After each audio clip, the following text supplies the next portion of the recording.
السلام الله عليكم ورحمة الله تعالى وبركاته إلى هانتين باخ يارتان هودا صاحبا كنا هيو قدبدا وركان ugu door koronan maanta idinku hayno waxa kamida banaan bixiyo xoogan oo ka dhanaa dawladda federaalka Itoobiya oo ka socda deegaanka axmarada sida la sheegayo hay'adda Red Cross oo sheegtay in 7 xubin oo shaqaalaheeda kamid ah in lagu khaarijiyay deegaankaasi Tigrayga Jubbaland oo war ka soo saartay ciidamada dawladda federaalka ay ku daabulayso gobolkaasi Gedo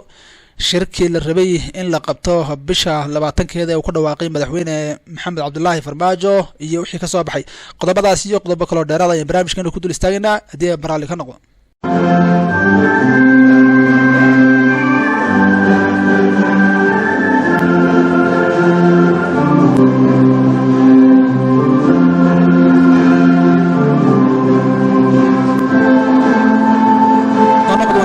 qadarinta mudana waan ku bilaabay sida la sheegayo deegaanka axmaarada ee dalkaasi Itoobiya ayaa saaka waxa ka bilowday banaanbaxyo lagaga soo horjeedo dawladda dhexe ee Itoobiya banaanbaxani waxa la sheegay inuu ka bilowday saaka magaalada Dabra Briham oo ka tirsan deegaankaasi axmaarada halkaasi oo kumanaan shacab ay isugu soo baxeen waxa la tacaalaya banaanbaxyadani dawladda federaalka oo isku dayayso inay soo afjirto banaanbaxan lagu macaarsan yahay dawladda dhexe ee federaalka dadka banaanbaxaya waxa ay ku dhawaaqayaan sida la sheegay ama muuqaalada ku arki doontaan dawladdu waa ay ku fashilantay talka inay hormuud u noqotay Hay'adda Caasimadda Ra'iisul Wasaaraha dalka Itoobiya waxa la socotaan dalka Itoobiya inay ka socdaan dagaal xoogan oo u dhaxeeya dawladda dhexe ee federaalka iyo jabhada la yiraahdo jabhada TPLF iyo jabhada Oromiya iyo sidoo kale dawladda Itoobiya oo dagaal kula jirta dalkaasi Suudaan oo ka dhashay khilaaf u dhaxeeya labada dal xuduudooda waxa saaka banaanbaxani ay isugu soo baxeen dad shacabi magaaladaasi waxaana ay ku dhawaaqayeen in xukuumaddu ay ku fashilantay in wadanka ay amnigiisa sugto ay gacanta ku dhigto gabi ahaanba dalka halkani waxa idinka muuqda oo ku arki doontaan banaanbaxayaasha oo wata borar ay ku qoran yihiin xukuumadda waqtigeedu waa dhamaaday maadaama ay ku fashilantay in wadanka ay hogaamiso sidoo kale TPLF ayaa la sheegayaa inay dagaal xoogan kula jirto dawladda dhexe ee Itoobiya gobolkaasi Tigrayga waxa la sheegayaa labadii bari u dambeysay halkaas dagaal xoogan ka dhacayeen ay ka socdeen halkaasi waxa sidoo kale la sheegayaa in TPLF ay qabsatay magaalooyin muhiim ah dawladda dhexe balse dawladda dhexe ay diiday in ay jawaab ka bixiso saxaafaddu markii ay wax ka weydiiyeen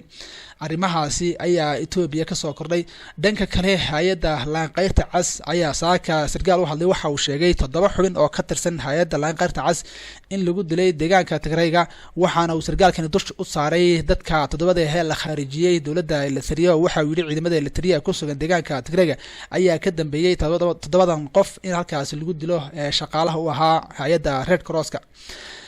ama Laanqayrta Cas liidado sidoo kale waxa la sheegayaa in dawladda Itoobiya ay ku maawelinayso dadka shacabka in ay dhacayso doorashadii dalkaasi Itoobiya oo ahayd inay dhacdo bilahan ugu soo aadan gudahooda balse waxay u egtahay in aysan dhacin doorashadaasi sabab la xiriira dhinaca amniga waxa la socotaan siyaasiyiinta ugu caansanaa xisbiga Oromiya inay xabsiga ku jiraan Jawaar Maxamed iyo Makale iyo siyaasiyiin badan oo kale oo hormuud ahaa jabhada la yiraahdo aniraade ururka la yiraahdo Oromian Liberation Party sidoo kale maxaabiistani waxa la socotaan inay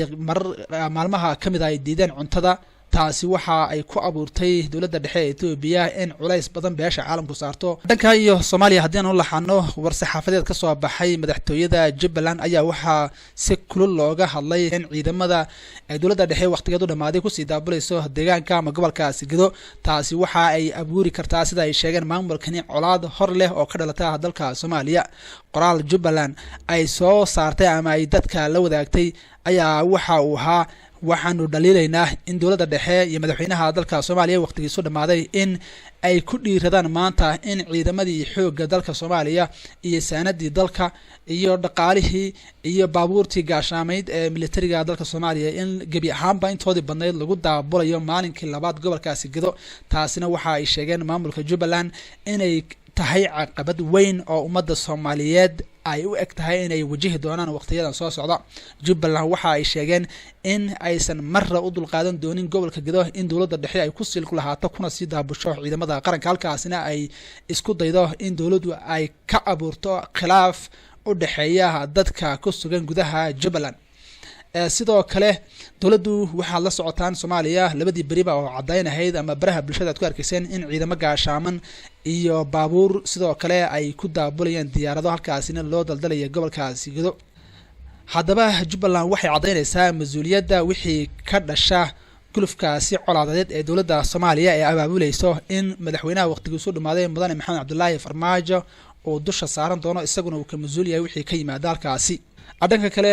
madaxweynaha waqtigiisu dhamaaday mudane Maxamed Cabdullaahi Farmaajo ayaa waxa uu ku dhawaaqay shir uu iclaamiyay inuu dhici bilaaban doono 20 bisha waxaanu shirkani la rabaa inay ka soo qayb galaan madaxda maamul goboleedyada iyo sidoo kale siyaasiyiinta dalka Soomaaliya taasi oo la rabo in looga aransado sidii wadanka ay uga dhici lahayd doorashada Soomaaliya ee waqtigeeda soo dhaaftay balse taasi waxa ay u eg tahay in madaxda maamul goboleedyada iyo siyaasiyiintu aysan u ekayn inay qayb ka noqon doonaan shirkaasi maadaama uu ahaa shirkani in mar hore lagu qabto xarunta Xalane oo amnigeedu sugayaan ciidamada Amisom. haddahan waxaa soo baxaysa madaxweyne hoose oo helayna xog hoose ayaa waxay sheegaysaa in madaxweynaha Jubbaland iyo Puntland ay walaac ka muujinayaan shirka uu madaxweynuhu sheegay inuu laba bari ka socon doono gudaha Soomaaliya halkaasina lagu xalin doono khilaafaadka ka dhashay dhinaca doorashada dalka Soomaaliya. madaxdani waxa ay sheegayaan laba bari shir loo fadhiistay in aysan suurtagal ahayn in lagu xaliyo caqabadaha ka taagan gudaha dalka Soomaaliya. taasina waxay u eg tahay shirkaasi inuu noqon doono shir aan suurtagal ahayn sida aan xog hoose ku helayno. si kastaba ha noqotee madaxweynaha Jamhuuriyadda Soomaaliya ayaa moodaa in uu warwareejinayo siyaasiyiinta ku sugan Soomaaliya sida madaxda maamul goboleedyada uu dhawaan ugu yeeray inay xaalsimada Muqdisho isugu yimaadaan. madaxda maamul goboleedyada oo ku sugan xarunta Xalane oo amnigeedu ay sugayaan ciidamada Amisom iyo